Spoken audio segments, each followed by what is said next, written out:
Hello, friends. When people help animals, they do not expect gratitude because they think that animals aren't capable of such human feelings. This incident took place in Norway. A local zoologist was studying beavers in their natural environment when he noticed a barely alive beaver pinned down by a tree.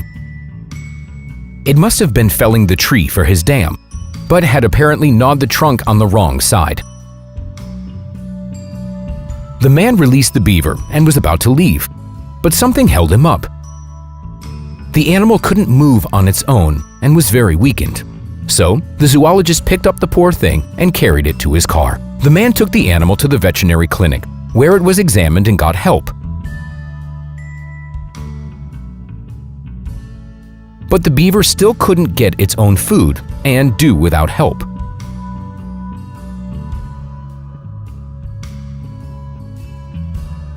The man's children were very happy to get such a pet, while his wife treated the guest with caution. The beaver was given an entire room of its own. The family put a box and a bowl of water there, and a lot of branches. On the second day, the beaver's appetite got bigger, and a week later, the animal seemed completely healthy and full of strength. During this time, the whole family, and even the wife, got used to the animal and named it Bob. It was time for the beaver to go back to the wild. But the children begged their parents to let Bob stay. The father explained that the beaver wouldn't be able to live in captivity and that it would be best for it to return to its natural habitat. Thus, the man put the animal into his car and brought it back to the same place where he had found it. He thought that as soon as he'd let Bob out, the beaver would immediately run away. But no, the beaver was in no hurry to leave its rescuer. It seemed that it didn't want to leave the man at all. Bob looked into the eyes of the zoologist as if to say, "Thank you," and only then did it turn around and dive into the water. How much do you know about beavers? Let's get to know these unusual animals better.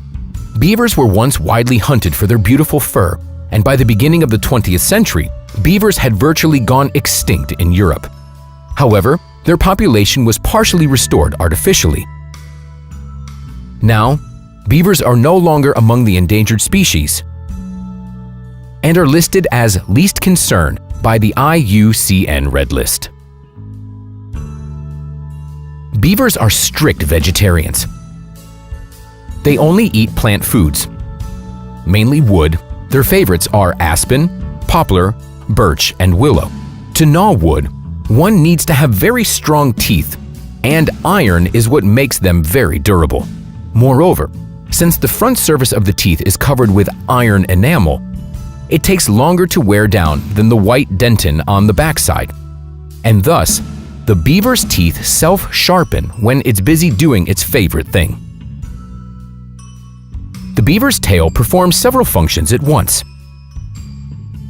The wide tail is used as a rudder when swimming, and by flapping it on the water, the animal warns other beavers of approaching predators.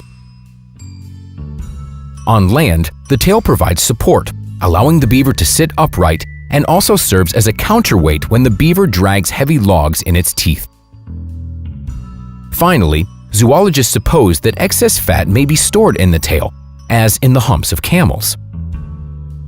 Why do beavers build dams? There are several reasons, such as for protection from predators and to regulate the current. Beavers prefer slow-flowing water bodies, quiet dams. By deepening the dam, beavers ensure that the reservoir does not freeze at the bottom. This is important because supplies for the winter are stored at the bottom. Beavers stick branches into the bottom, which keeps them fresh for a long time. Beavers have engineering skills. Dams have different shapes depending on the speed of the current. If the stream is calm, the dam will be straight. If the current is fast, it will be curved. The curve provides stability. If the current is very strong, the beavers erect small additional dams up the river. In addition, passages are left in the dam to release excess water. Beavers use the noise of the water to determine if everything is in order with the dam and instantly identify the problem if the murmuring somehow changes. Beavers build dams alone or in groups, and then the entire group acts in concert according to one common plan. If there is nowhere to dig a burrow on the bank of the reservoir because it is too boggy, the beaver builds a house of twigs, mud, and stones right on the dam or on a shoal with underwater entrances. Some beaver burrows are large enough to fit a person. Beavers keep the inside of the huts clean. If the water level in the river rises, the owner raises the floor of the hut or burrow, in the latter case, scraping the earth from the ceiling. Beavers are good for the environment. These animals play an important role in providing habitat for many aquatic organisms. Ecosystems ennobled by beavers increase biodiversity, particularly the number of waterfowl species. Beavers also bring a lot of good for humans. Thanks to their dams, a sufficient level of groundwater is maintained. Moreover, dams, like any wetland, serve as natural barriers when rivers overflow. They save from floods and bank erosion.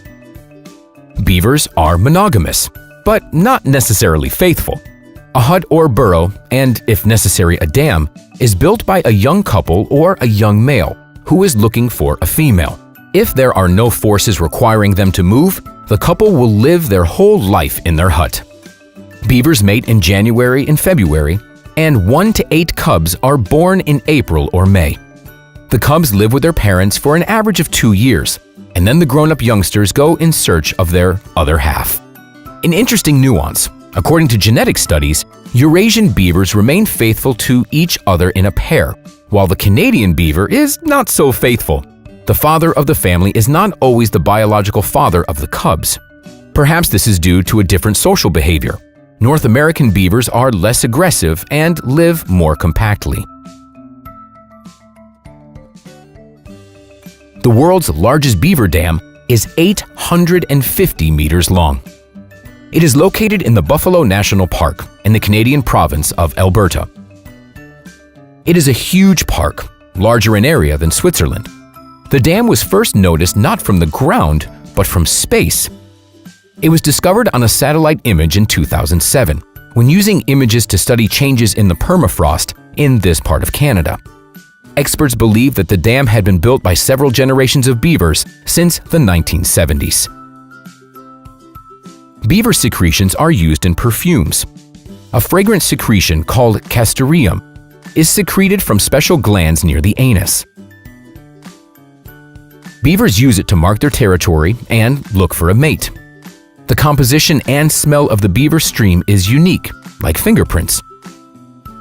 Since castoreum has a vanilla odor, it was previously used in perfumes and the food industry, but is rarely used now because of the high cost.